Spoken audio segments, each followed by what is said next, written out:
केसरिया से मन जोगी हुआ रे, दिल झूमे देखो मतवारा हुआ रे, केसरिया से मन जोगी हुआ। हर पल मनाओ केसरी त्योहार। विमल, बोलो जुबान केसरी।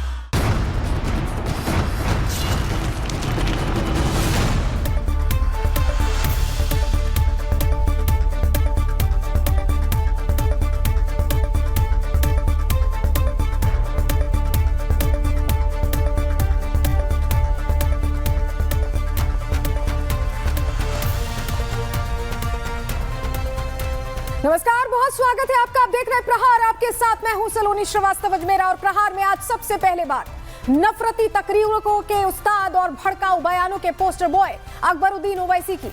छोटे ओवैसी ने सीधे मुख्यमंत्री योगी आदित्यनाथ के अभेद्य किले को चुनौती दी है। निजामाबाद की जमीन से छोटे ओवैसी ने ऐलान कर दिया कि वो यूपी की सरजमीन पर अपना परचम लहराएंगे।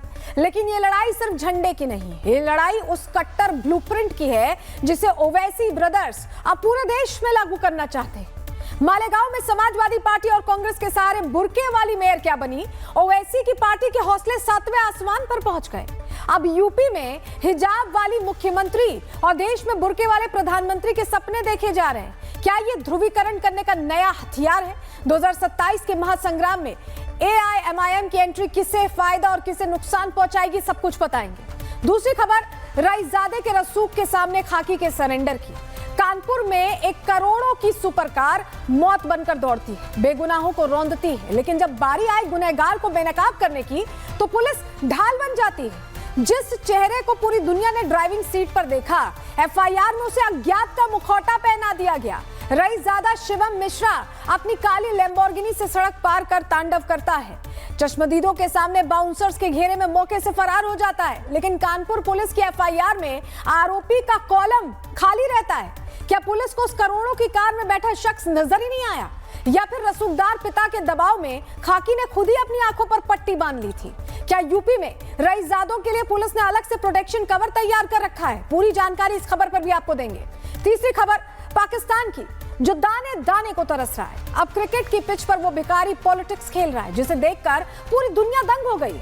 ICC के सामने गिड़गिड़ाने के बजाय PCB के आका मोहसिन नकवी ने अब शर्तों वाला कटोरा फैला दिया है। पाकिस्तान चाहता है कि उसे ICC की कमाई का मोटा हिस्सा मिले, जबकि हकीकत यह है कि क्रिकेट की दुनिया में उसकी हैसियत आज 1 या 2 कौड़ी के बोर्ड जैसी रह गई है। इतना ही नहीं, जो मुल्क आतंकवाद की फैक्ट्री चलाता है वो भारत के साथ द्विपक्षीय सीरीज की भीख मांग रहा है, वो भी ICC के जरिए।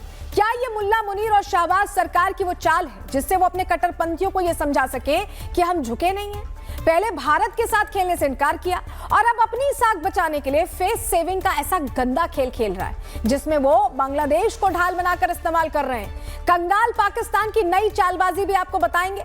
लेकिन चलिए सबसे पहले बात अकबरुद्दीन के बुर्के वाली सरकार वाले इस नए फॉर्मूले की करने जा रहे हैं।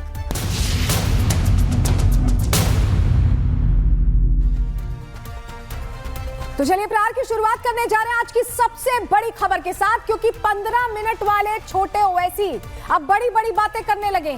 हैदराबाद से CM योगी को चैलेंज किया जा रहा है, लेकिन बजट में बिजी चल रहे योगी बाबा जल्द छोटे ओवैसी की अकड़ उतारेंगे, ये भी कहा जा रहा है, क्योंकि ओवैसी की इन बातों के पीछे बुर्के वाली सोच छिपी है। पूरी खबर बताएंगे, लेकिन सबसे पहले आपको जरा तस्वीर दिखाते हैं।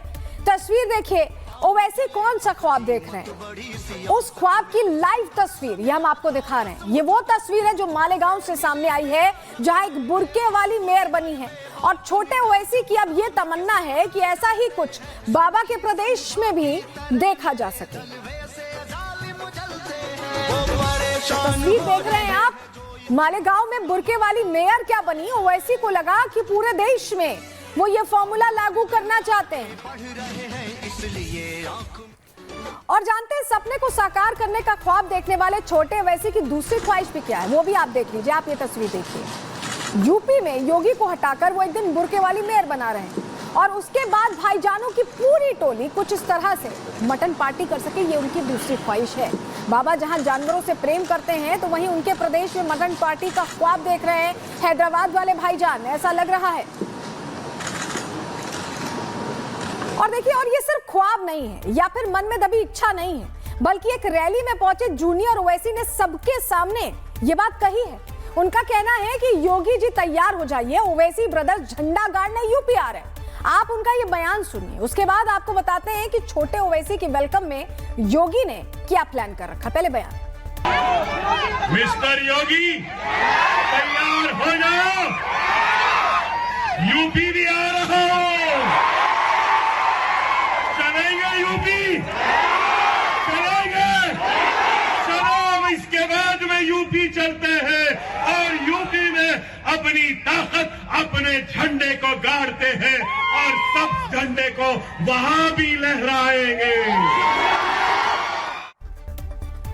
देखिए, अब छोटे ओवैसी बड़ी बड़ी बातें हमेशा ही करते रहे हैं। आपको याद होगा वो 15 मिनट वाला बयान भी उसी के लिए जाने जाते, लेकिन इस बार उन्होंने योगी का जिक्र करके गलती कर दी है। क्यों हम ऐसा कह रहे हैं, चलिए जानकारी आपके सामने रखते हैं, आपको बताते हैं। छोटे ओवैसी की ये जो चुनौती है ये भारी पड़ने वाली उन्हें। हैदराबाद वाले छोटे ओवैसी ने असदुद्दीन ओवैसी के छोटे भाई अकबरुद्दीन ने जो ताजा बयान दिया है उसमें उन्होंने एक तरह से चैलेंज दिया है। इसमें वो यूपी के सीएम योगी आदित्यनाथ को चैलेंज कर रहे हैं, सीधा चैलेंज कर रहे हैं। अकबरुद्दीन कहते हैं कि यूपी में AIMIM का झंडा लहराएंगे। उन्होंने आगे कहा कि मिस्टर योगी यूपी आ रहा हूं। अभी हमने आपको सुनवाई भी कैसे वो बयान दे रहे थे। यूपी में दरअसल अगले साल विधानसभा चुनाव होने जा रहे हैं 2027 में, और उससे पहले जूनियर ओवैसी ने योगी को बड़ा चैलेंज एक तरह से दे दिया है। अकबरुद्दीन ने कहा है कि देश में टोपी का भी बराबर का हक है। ये बात उनकी तरफ से कही गई। निजामाबाद में वो जनसभा को संबोधित कर रहे थे, उस दौरान ओवैसी ने ये बात कही है। छोटे ओवैसी अपने विवादित बयानों को लेकर सुर्खियों में बने रहते हैं। साल 2012 में आपको याद होगा एक रैली के दौरान जरूर आपने वो वायरल वीडियो देखा होगा जिसमें उन्होंने 15 मिनट वाला बयान दिया था, और उसी बयान के बाद छोटे ओवैसी देश भर में चर्चा में आ गए थे और फिर से अब उसी तरह की बयानबाजी उनकी तरफ से करने की कोशिश हो रही है। लेकिन उनकी पार्टी के जो लोग हैं वो भी उसी राह पर चल रहे हैं, उसी नक्शे कदम पर चल रहे हैं। शौकत अली, उन्हीं के पार्टी के नेता, वो किस तरह से उस मौलाना जर्जिस के कहीं ना कहीं समर्थन में खड़े हो गए जो कह रहे थे कि यूपी वालों से कि बंगाल आ जाओ। अब उनके समर्थन में कैसे बयानबाजी, और ये दोनों का बयान जरा आपको सुनवा रहे हैं। हमारे उत्तर प्रदेश में चले जाओ। हम तो कई मर्तबा अपने घर पे कह चुके हैं अब उत्तर प्रदेश में रहने का दिल नहीं करता, चलो बंगाल में शिफ्ट होते हैं। सलमान डरने वाली कौम नहीं है, वो मौलाना साहब डरपोक है। उनका नाम मौलाना जर्जीस है, रहने वाले इटावा के हैं, मुलायम सिंह यादव के पुराने चेले हैं। वो डर करके भाग गए। हम मैदान छोड़ करके जाने वाले नहीं, हम लड़ेंगे, यही मरेंगे। देखिए, सीएम योगी के नाम पर आखिर मौलाना क्यों लड़ बैठे हैं, ग्राफिक्स के जरिए पूरी जानकारी आपको हम दे देते हैं। हुआ क्या है जान लीजिए, समझिए। यूपी में एक तरफ छोटे ओवैसी झंडा गाड़ने की बात कर रहे हैं, हमने आपको सुनवाया, तो वहीं ओवैसी की पार्टी के यूपी अध्यक्ष मौलाना से भिड़ गए। AIMIM के यूपी अध्यक्ष है शौकत अली, जिन्हें आपने अभी सुना, चुनाव की तैयारी में लगे हुए हैं। शौकत अली का यह दावा है कि वो योगी के साथ फाइट करेंगे। लेकिन इसी बीच मौलाना जर्जिस का बयान सामने आ गया। मौलाना जर्जिस ने कहा कि अब यूपी में दिल ही नहीं लग रहा है। मौलाना जर्जिस ने आगे कहा कि योगी राज में काम मुश्किल है, ऐसे में हो सके तो यूपी से मुसलमानों को बंगाल चले जाना चाहिए। मौलाना जर्जिस की बातों को सुनकर भाईजान शौकत भड़क गए। उनका कहना है कि मौलाना जर्जिस डरपोक है, इसीलिए घबरा गए। शौकत का दावा है कि हैदराबाद वाले भाईजान योगी से नहीं डरते हैं और इसीलिए साल 2027 से पहले हैदराबाद वाले भाईजान वहां आ जाएंगे, यानी यूपी में आ जाएंगे, और फिर यूपी में भी AIMIM का परचम लहराया जाएगा। तो ये बड़ी बड़ी बातें की जा रही हैं उत्तर प्रदेश में। योगी के खौफ के चलते मौलाना तो आपस में भिड़े बैठे हैं, लेकिन छोटे ओवैसी का यूपी प्लान कैसे शुरू हो चुका है, ये तस्वीर आपको हम दिखा रहे हैं, जहां AIMIM के प्रदेश अध्यक्ष शौकत अली मुरादाबाद के पूर्व विधायक अनीसुर रहमान से मिलने पहुंचे हैं। अनीसुर पहले सपा के नेता हुआ करते थे, मतलब ओवैसी की पार्टी भी अब यूपी में चुनाव की तैयारियों में जुट चुकी है। जिस तरह की मीटिंग्स की ये तस्वीर सामने आ रही है वो यही बता रही है कि तैयारी तेज हो गई है। शौकत अली चुनाव की तैयारी तो कर रहे हैं, लेकिन वो मुख्यमंत्री किसे बनाना चाहते हैं ये आपको जरूर जानना चाहिए, क्योंकि शौकत अली यूपी में ओवैसी का ख्वाब पूरा करना चाहते हैं और लखनऊ की गद्दी पर किसी बुरके वाली को बैठाना चाहते हैं। शौकत अली ने क्या कहा है, ग्राफिक्स के जरिए आपको बताते हैं, बहुत ध्यान से समझिएगा क्योंकि ये टर्निंग पॉइंट है इनकी राजनीति का। महाराष्ट्र में बुरके वाली मेयर बन गई है। एक दिन यूपी में बुर्के या हिजाब वाली सीएम बनेगी। 11% वाली दलित महिला को 4 बार सीएम बनाया, इशारा मायावती की ओर है। उत्तर प्रदेश में हम तो 20% हैं, यानी मायावती से भी वो कहीं ना कहीं रंजिश रख रहे हैं। योगी भी उन्हें पसंद नहीं और उनका कहना है कि बुर्के वाली सीएम बनेगी। उत्तर प्रदेश के अंदर बुर्के वाली सीएम का ख्वाब पूरा करने के लिए ओवैसी क्या अखिलेश यादव का साथ देने जा रहे हैं? और क्या यूपी में बुर्के वाली सीएम को बैठाने के लिए अखिलेश यादव योगी का साथ देने जा रहे हैं? क्योंकि शौकत अली तो खुल्लम-खुल्ला कह रहे हैं कि सपा के साथ सीट शेयर करके हम योगी को हराएंगे। आप उनका बयान सुन लीजिए। तो पर हम तैयारी कर रहे हैं चुनाव लड़ने की। 403 सीटें उत्तर प्रदेश में है, 203 सीट हम अखिलेश यादव जी के लिए छोड़ रहे हैं ताकि 203 सीट पर वो बीजेपी को चुनाव हरा दें। 200 सीट पर हम चुनाव लड़ने जा रहे हैं। इंशाल्लाह उन सीटों पर हम बीजेपी को रोक देंगे। देखिए, शौकत अली का कहना है कि वो समाजवादी पार्टी के साथ सीटें शेयर करने के बाद योगी आदित्यनाथ को चुनावों में हराएंगे। और ये कोई यूं ही कही गई बात नहीं, क्योंकि इसका डेमो वर्जन मालेगांव में पहले ही देखा जा चुका है, जहां ओवैसी का सपना पूरा हुआ और मालेगांव में एक मुस्लिम मेयर बन गई, जिनकी तस्वीर भी यह हम आपको दिखा रहे हैं। ओवैसी का सपना यहां पूरा हुआ, लेकिन किसकी मदद से पूरा हुआ? क्या जिन अखिलेश यादव का जिक्र आ रहा है उनकी भी यहां मदद लगी? अगर आप नहीं जानते हैं कि कैसे मालेगांव में ये सपना ओवैसी का पूरा हुआ है, तो जानकारी हम आपके सामने रखते हैं, आपको बताते हैं कि कैसे वाकई वहां पर मेयर बनी है, मेयर मुस्लिम मेयर बनी है। आपको सामने जानकारी रखते हैं क्यों हम ऐसा कह रहे हैं। देखिए, मालेगांव में इस्लाम पार्टी की नसरीन शेख मेयर चुनी गई हैं, हमने आपको उनकी तस्वीर दिखाई। वहीं समाजवादी पार्टी को डिप्टी मेयर का पद मिला है। सपा की जो महिला पार्षद है निहाल अहमद डिप्टी मेयर बनी। इन कोऑर्डिनेशन ये वहां पर अपनी शहर की सरकार चलाएंगे। इस्लाम पार्टी को कांग्रेस और सपा का समर्थन मिला और समर्थन के दम पर ही इस्लाम पार्टी का मेयर यहां बन सका है मालेगांव में। इस्लाम पार्टी ने कांग्रेस सपा के साथ मालेगांव सेक्युलर फ्रंट बनाया था। कांग्रेस के समर्थन से पार्षदों के आंकड़े को 43 तक पहुंचाया गया और इस्लाम पार्टी को 35, एआईएमआईएम को 21, शिवसेना को 18 सीटें वहां पर मिली थी। मालेगांव में मुस्लिम आबादी करीब 80% से ज्यादा बताई जाती है। शेख नसरीन को बुर्के वाली मेयर अब कहा जा रहा है, इसको लेकर लगातार चर्चा की जा रही है। आपको याद होगा ओवैसी ने कहा था कि एक दिन बुर्के वाली मेयर बनेगी, तो मेयर तो बन गई और अब अखिलेश यादव की पार्टी के समर्थन से उनका ये सपना मालेगांव में पूरा हुआ है। अब एआईएमआईएम यूपी में भी सपा के साथ खड़ी होती नजर आ रही है। शौकत अली को आपने सुना कैसे वो कह रहे हैं कि हम अखिलेश के लिए सीटें छोड़ेंगे। ऐसे में सवाल उठ रहा है कि क्या सपा ओवैसी का ख्वाब पूरा करना चाहती है? ओवैसी की पार्टी चैलेंज कर रही है कि यूपी में बुर्के वाली सीएम बनेगी। क्या समाजवादी पार्टी इसमें साथ आने वाली है? ये अब सवाल चर्चा का विषय बन गया है और इसको लेकर अलग अलग तरह के रिएक्शंस आ रहे हैं, क्योंकि पॉलिटिक्स इस पर शुरू हो गई है। किस तरह के बयान आए हैं इस सपने के बाद अकबरुद्दीन ओवैसी के, आपको जरा सुनवा रहे हैं। ये आप उत्तर प्रदेश में आपका स्वागत है, लेकिन मैं समझता हूँ योगी जी को परास्त करने वाला अभी कोई ऐसा व्यक्ति नहीं है जो आपकी तरफ से आ सकता है। योगी जी जमे हुए हैं और झंडे ये नहीं गाड़ पाएंगे, इनके झंडे उखड़ जाएंगे। लेकिन आइए, मैदान का जंग है, उसमें जो निर्णय अब जनता लेगी, मेरा पूरा विश्वास है जनता भारतीय जनता पार्टी के पक्ष में निर्णय लेगी। अब सर आपको तो सब पता ही है, बड़े लोग हैं, मैनेज लोग हैं, है ना। मान तो गया कहीं नहीं, कोई कहीं नहीं जाएगा। 85% लोग यहीं रहेंगे, समाजवादी पार्टी में ही रहेंगे, इस देश में रहेंगे और भाजपा के लोगों को भजाकर ही छोड़ेंगे। ये उनका मत है कि वो क्या करने कहाँ जा रहे हैं, लेकिन लोकतंत्र में सबको आज़ादी है अपनी बात रखने का और अपनी बात को कहने का। लेकिन कहीं न कहीं ऐसा काम कोई न करे जो भारतीय जनता पार्टी को परोक्ष अपरोक्ष रूप से उसका फायदा हो। ये किसने मना किया? क्या करेंगे? सबका स्वागत आइए, उनको भी देखेंगे और सबको देखते हैं ना, ओवैसी को देखा जाए। क्या बात है, मुसलमानों को इकट्ठा करने आ रहे हैं। किससे मना किया? देखते हैं, अभी तो हैदराबाद में इकट्ठे नहीं हुए, तो ऐसा कौन सा तीर चलाएंगे? योगी जी के नेतृत्व में शानदार काम चल रहा है, उसकी चिंता समाजवादी पार्टी कर रहे हैं, हमको तो कोई चिंता नहीं। देखिए, छोटे ओवैसी का कहना है कि वो यूपी में झंडा गाड़ देंगे, तो वहीं उनके यूपी वाले नेता का कहना है कि वो यूपी में बुर्के वाला मुख्यमंत्री बना देंगे। और इन सब के बीच ओवैसी की बुर्के वाली ब्रिगेड किस कदर जोश में है, आप वो भी सुन लीजिए। चाहे राव हो या रेड्डी, चाहे राव हो या रेड्डी, सदर साहब बोले तो ही मुसलमानों का काम होता। चाहे राव हो या रेड्डी, चाहे राव हो या रेड्डी, सदर साहब बोले तो ही मुसलमानों का काम होता। ओवैसी की बुर्के वाली ब्रिगेड सिर्फ जोश में नहीं है, बल्कि ओवैसी की इस ब्रिगेड में नेता सईदा फलक तो ओवैसी से भी 2 कदम आगे बढ़कर कह रही हैं कि मेयर तो बुर्के वाली बन गई, अब सिर्फ सीएम नहीं बल्कि पीएम की भी तैयारी करो। मतलब अगला टारगेट है किसी बुर्के वाली को प्रधानमंत्री की गद्दी पर बैठाना। उनका बयान भी सुन लीजिए।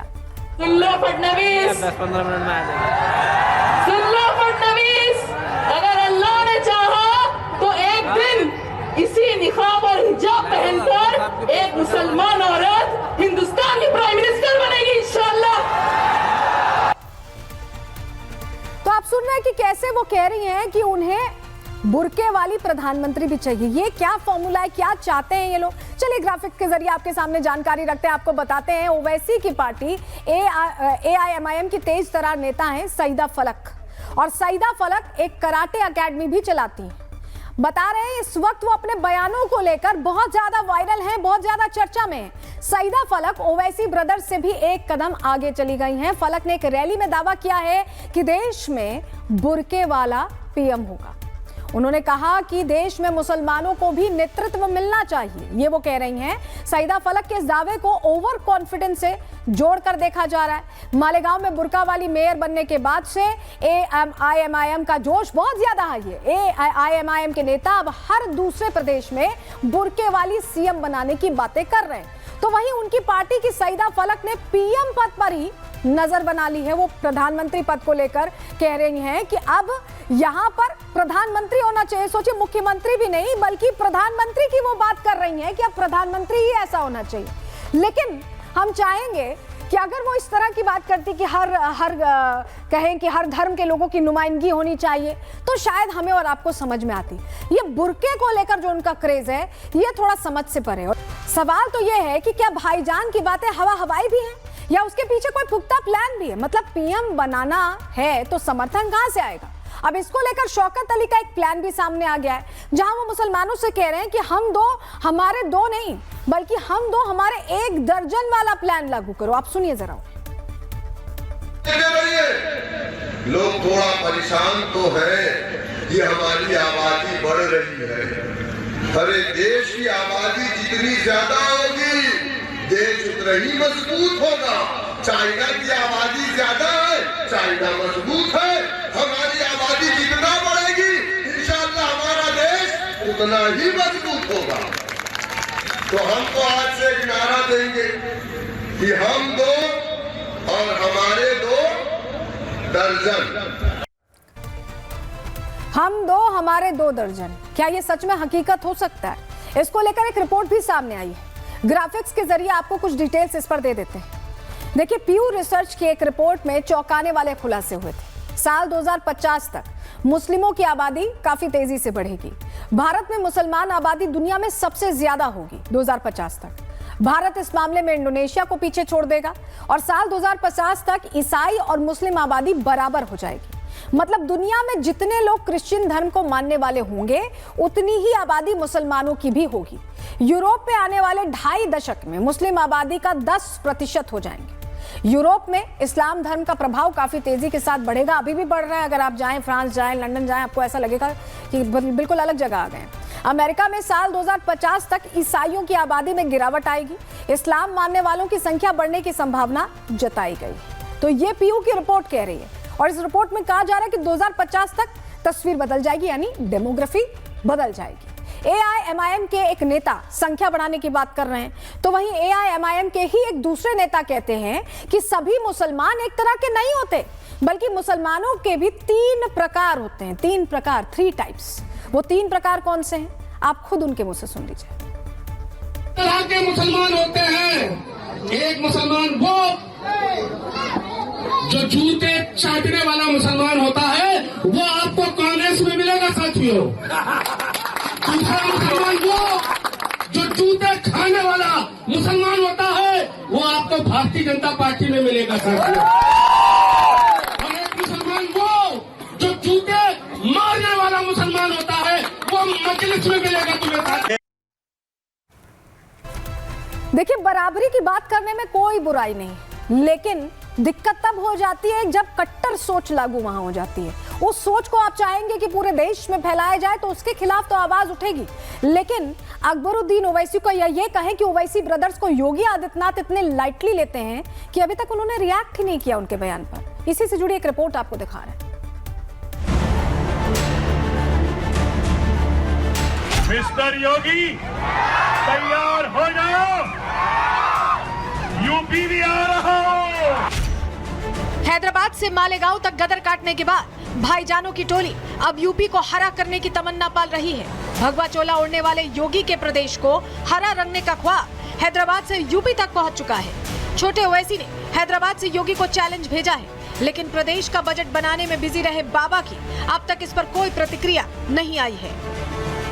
लेकिन प्रदेश के मुखिया को मिस्टर योगी कहकर पुकारने वाले छोटे ओवैसी ने बड़ी गलती कर दी है, क्योंकि जिस प्रदेश में वो हरा झंडा गाड़ने की बात कर रहे हैं उस प्रदेश में योगी बाबा ने कानून व्यवस्था को इस कदर टाइट कर रखा है कि यहाँ ना तो दंगा चलेगा न कोई साजिश। ऐसे में भाईजान की टोली के लिए यहाँ जगह बनाना काफी मुश्किल नजर आता है। लेकिन हद तो तब हो गई जब चुनावी प्रक्रिया से गुजरकर सीएम बनने वाले पद पर भी ओवैसी के नेताओं ने बुर्के वाली महिला को बैठाने की बात कर दी। AIMIM यूपी के अध्यक्ष शौकत अली का कहना है कि अगर यादव सीएम बन सकता है, अगर मायावती सीएम बन सकती है, तो फिर बुर्के वाली कोई महिला सीएम क्यों नहीं बन सकती। पूरे देश को हरा रंगने की तमन्ना वाले ओवैसी ब्रदर्स की ये जोड़ी शायद ये भूल गई कि मालेगांव वाला मसला यूपी में पूरा नहीं हो सकता। यूपी में योगी की सख्त चाल से ही पलायन करने वाले कट्टरपंथियों की कहानी से ओवैसी ब्रदर्स शायद बेखबर हैं, क्योंकि उन्हें अगर योगी फोर्स टू योगी मॉडल की खबर होती तो वो ऐसा चैलेंज देने से पहले ही खबरदार हो जाते। Bureau report, Republic Bharat. देखिए, जहां छोटे ओवैसी यूपी में झंडा गाड़ने की बात कह रहे हैं, वहीं सड़कों पर रफ्तार का जुनून अब रईसजादों के लिए नशे में बदल चुका है। महंगी कार, हाथ में रसूख की चाबी और खून में दौड़ता है अहंकार। कई रईसजादों के लिए सड़क बाप की जागीर बन चुकी है। जैसा मन होगा हम सड़क पर वैसे गाड़ी चलाएंगे, लोग घायल होते हैं तो होते रहे, इस तरह की सोच हो गई। ऐसी तस्वीर कानपुर से सामने आई है जो हम आपके सामने अब रखते हैं। ये देखिए, जहां ये लग्जरी कार आप देख रहे हैं, ये सड़क पर मौत का तांडव मचाने वाली गाड़ी है, जिससे कई लोग घायल हो गए। ये कार कानपुर के तंबाकू कारोबारी के मिश्रा की फर्म के नाम पर रजिस्टर्ड है और घटना में तेज रफ्तार में चल रही इस लैम्बोर्गिनी कार ने पैदल यात्रियों, दोपहिया वाहनों, अन्य लोगों को टक्कर मार दी। हादसे के बाद मौके पर भीड़ जमा हो गई, लोगों ने कार को घेर लिया। पुलिस ने मौके पर पहुंचकर चालक शिवम मिश्रा को सुरक्षित बाहर निकाल दिया। हाँ, आप सही सुन रहे हैं, गिरफ्तार नहीं किया, सुरक्षित बाहर निकाल दिया और कार को जब्त कर लिया। ये पुलिस की मौजूदगी में हुआ। पुलिस ने गाड़ी तो जब्त कर ली, लेकिन जो चालक था उसे निकलने दिया। हादसे के बाद गुस्साए लोगों ने कार को घेरा। भीड़ को देखकर कारोबारी का बेटा दुबक गया। उसके बाद बाउंसर्स आए उसके, और बाउंसर्स ने लोगों के साथ हंगामा किया, उनके साथ छीना झपटी किया और उस लड़के को बाहर निकाल दिया। धक्का देकर लोगों को भगाने की भी कोशिश की गई। और इतना ही नहीं, इस रईसजादे के बाउंसर्स ने थाने में भी पीड़ितों से अभद्रता की, जिन्हें कुचला गया उनके साथ अभद्रता की गई। हादसे के दौरान आप समझिए जिस तरह की घटनाक्रम हुआ है उसमें सबसे ज्यादा तो पुलिस हैरान करती है, क्योंकि पुलिस मौके पर पहुंचती है और उसके बाद जो लैम्बोर्गिनी चालक है उसको तो जाने देती है, लेकिन गाड़ी को वहां पर रोक देती है। ऐसा क्यों हुआ? ये बहुत सारे सवाल आपके मन में भी होंगे। हुआ क्या है कानपुर में, हादसे में क्या क्या हुआ है, चलिए पूरी टाइमलाइन ग्राफिक्स के जरिए आपको बताते हैं, डिटेल आपके सामने रखते हैं। कानपुर में एक रईसजादे ने सड़क पर कोहराम मचाया, बहुत भयंकर कोहराम।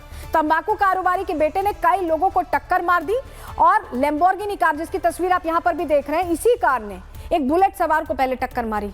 जो शख्स ड्राइव कर रहा था उसकी भी तस्वीर हमने यहाँ हाईलाइट करके लगाई है।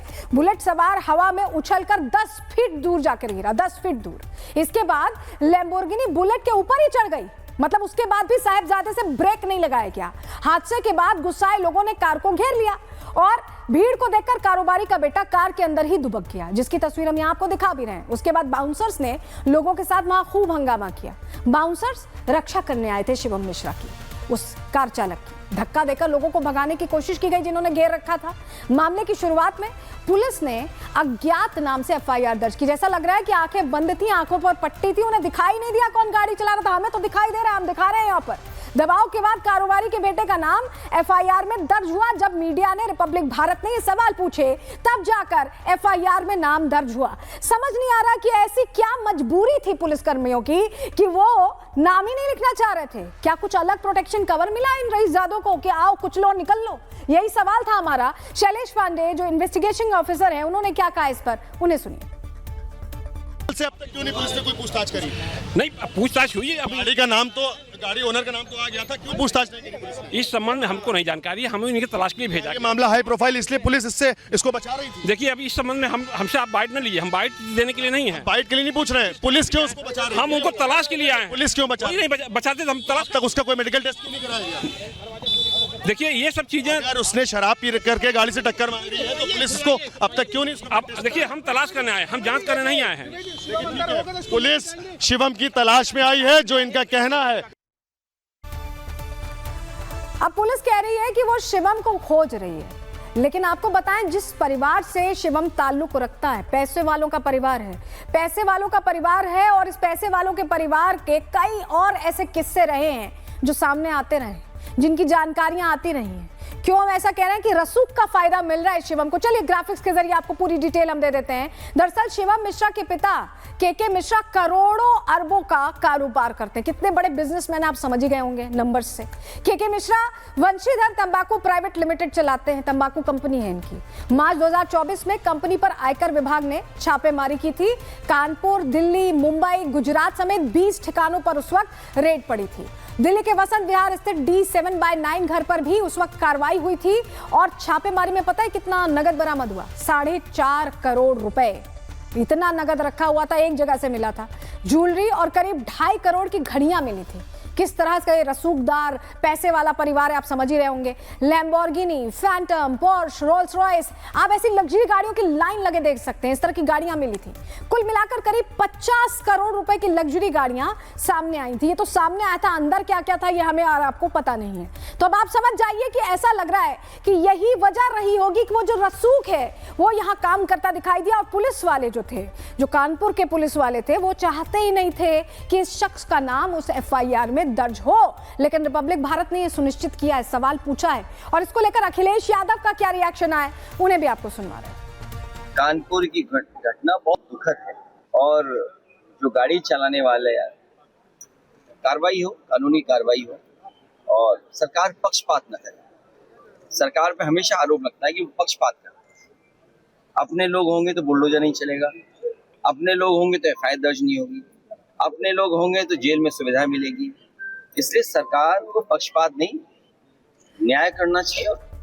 तो अखिलेश यादव ये कह रहे हैं कि न्याय करना चाहिए, और उम्मीद करते हैं कि कानपुर के वो पुलिसकर्मी जिन्हें अज्ञात नजर आ रहा था इस पूरे मामले में, उन पर कार्रवाई योगी सरकार जरूर करेगी। वहीं इस मामले को लेकर योगी सरकार एक्शन मोड में कैसे, उसकी भी नजीर सामने आ गई। डिप्टी CM ब्रजेश पाठक ने कहा है कि जो भी होंगे उन सभी पर कार्रवाई होगी। उन्हें भी सुनिए।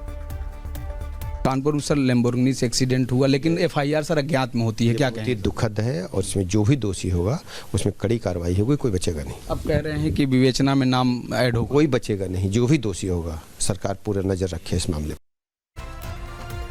और इस बीच इसी से जुड़ी बड़ी खबर आ रही है, जहां कानपुर लैम्बोर्गिनी हादसा केस में नया मोड़ आ गया। आरोपी के वकील का कहना है कि गाड़ी शिवम नहीं चला रहा था। आरोपी के वकील ने कहा कि गाड़ी शिवम का ड्राइवर चला रहा था।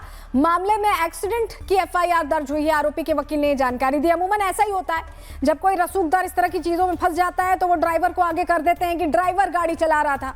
और यहां पर भी आरोपी का वकील यही कहता दिखाई दे रहा है कि गाड़ी शिवम मिश्रा नहीं बल्कि ड्राइवर चला रहा था।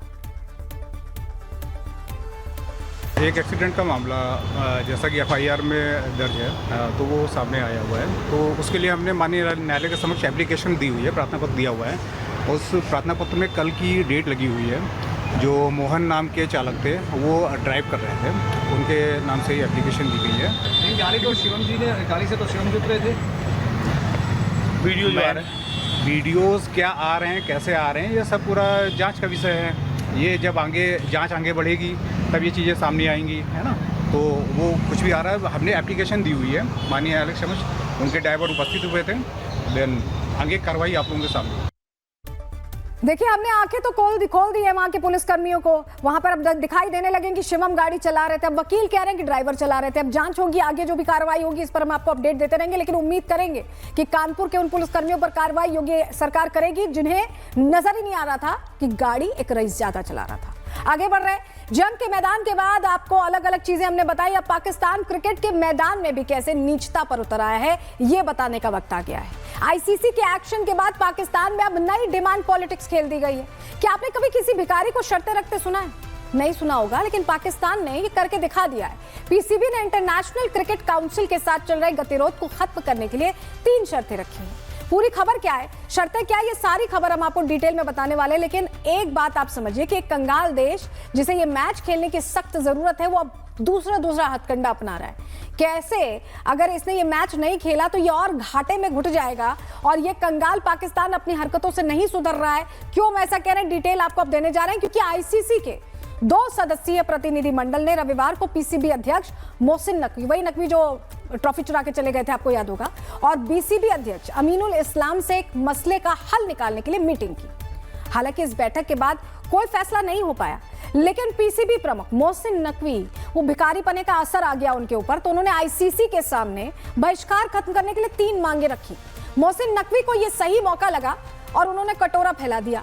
अब शहबाज शरीफ और मुनीर का असर उन पर तो आना तय ही है भाई। जैसे जिस देश के नेता होते हैं, वैसा ही तो पूरी लीडरशिप हो जाती है। मोहसिन नकवी सिर्फ पीसीबी के चीफ नहीं है, सरकार में भी अहम किरदार निभाते हैं। तो अब उनको लगा होगा ये भी मौका है, थोड़ा पैसे बटोर लेते हैं, थोड़े सिक्के जोड़ लेते हैं। अब भिखमंगे पाकिस्तान ने आईसीसी के सामने शर्तें क्या रखी, आपको ग्राफिक्स के जरिए बता देते हैं, जानकारी आपके सामने रखते हैं। देखिए, पहली शर्त क्या रखी है।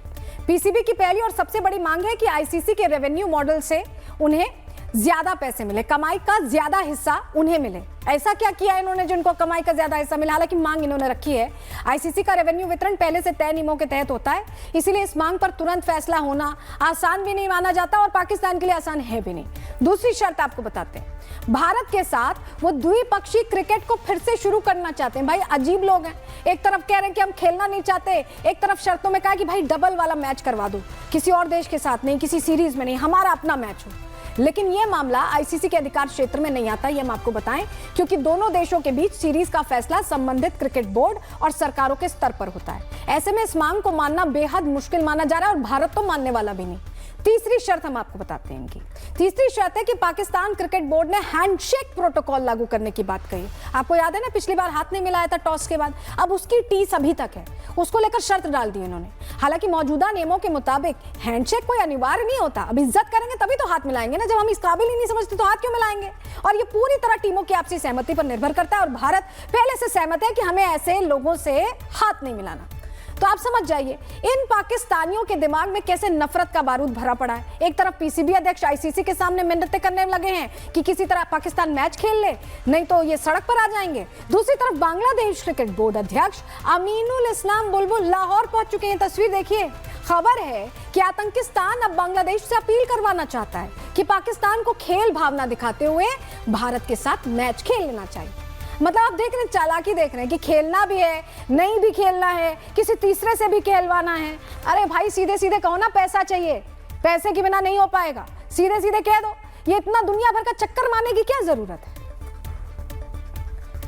पाकिस्तान पूरी दुनिया को गुमराह करना चाहता है कि भाई हम बड़े स्टैंड पे लेके चलते हैं, हम ऐसा करते हैं, हम वैसा करते हैं। लेकिन सच्चाई क्या है, आपको जानकारी के जरिए हम पूरी तस्वीर साफ कर देते हैं। चलिए ग्राफिक्स के जरिए आपको बताते हैं क्या हम कह रहे हैं। पाकिस्तान क्रिकेट की भलाई का नाम देकर जनता को, अपनी जो पाकिस्तानी आवाम उनको फिर से बेवकूफ बना रहा है, गुमराह कर रहा है उन्हें। कैसे, आप समझिए। ग्राफिक्स के जरिए हम आपको बता रहे हैं, कट्टरपंथियों के गुस्से से बचने के लिए उसने ये पूरा खेल रचा है, पूरी रणनीति बनाई है। बांग्लादेश की मध्यस्थता की अपील को पाकिस्तान अब ढाल बनाएगा, कहेगा कि भाई हम तो नहीं ऐसा कह रहे, ऐसा बांग्लादेश कह रहा है। बांग्लादेश से कहलवाया जाएगा कि भारत से खेलना क्रिकेट हित में है। पाकिस्तान संदेश देना चाहता है कि हम झुके नहीं, जबकि उनकी स्थिति यह है कि झुक झुक के उनकी कमर टूट चुकी है और पूरी दुनिया ये देख चुकी है। उसके बावजूद वो ये करना चाहते हैं कि दुनिया को ऐसा लगे कि वो झुके नहीं, बल्कि बांग्लादेश की बातों की इज्जत करते हुए उन्होंने ऐसा किया है। इसको लेकर क्या रिएक्शंस आ रहे हैं, सुनवा रहे हैं।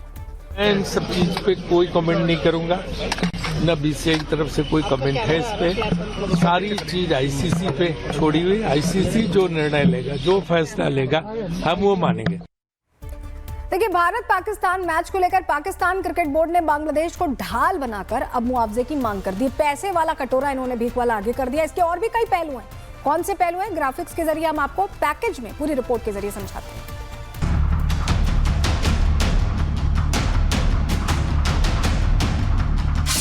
क्रिकेट मैच के जरिए पाकिस्तान बांग्लादेश के पक्ष में जमकर बैटिंग कर रहा है। पाकिस्तान ने पहले भारत के साथ न खेलने की घोषणा की और अब उसे ज्यादा से ज्यादा पैसा दिलाने की शर्त रखकर खुद को ढाका का रहनुमा साबित करने में जुटा है। दरअसल पाकिस्तान की कोशिश मैच के जरिए अपने पुराने कारनामों पर पानी फेरने की है। पाकिस्तान चाहता है कि नए सिरे से ढाका में उसकी मजबूत पकड़ हो, जिससे वो भारत के पड़ोस में आसानी से अपना वर्चस्व कायम कर सके। 1971 में पाकिस्तान से अलग होकर बने बांग्लादेश के भारत के साथ कूटनीतिक संबंध इन दिनों अच्छे नहीं हैं। दोनों के बीच की खाई को पाकिस्तान और गहरा करने में जुटा है। पाकिस्तान क्रिकेट मैच के जरिए सिंपैथी बटोरकर ढाका को हथियार और चावल बेचने की तैयारी में है। पीसीबी ने आईसीसी के सामने और 3 शर्तें रखी हैं। बांग्लादेश के लिए बढ़ा हुआ मुआवजा, बाहर किए जाने के बावजूद बांग्लादेश के लिए भागीदारी शुल्क, भविष्य में आईसीसी इवेंट के लिए मेजबानी के अधिकार की मांग की है। इससे पहले बांग्लादेश के पक्ष में जाते हुए पाकिस्तान ने भारत के साथ मैच खेलने से इनकार कर दिया था।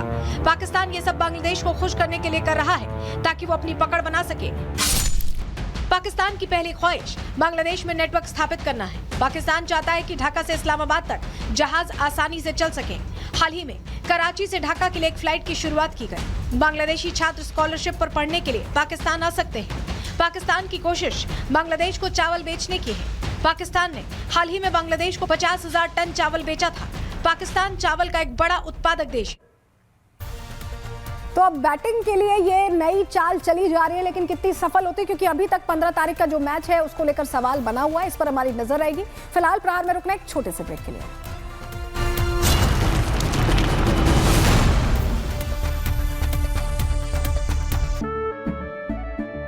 केसरिया से मन जोगी हुआ रे, दिल झूमे देखो मतवारा हुआ रे। केसरिया से मन जोगी हुआ। हर पल मनाओ केसरी त्योहार। विमल, बोलो जुबान केसरी।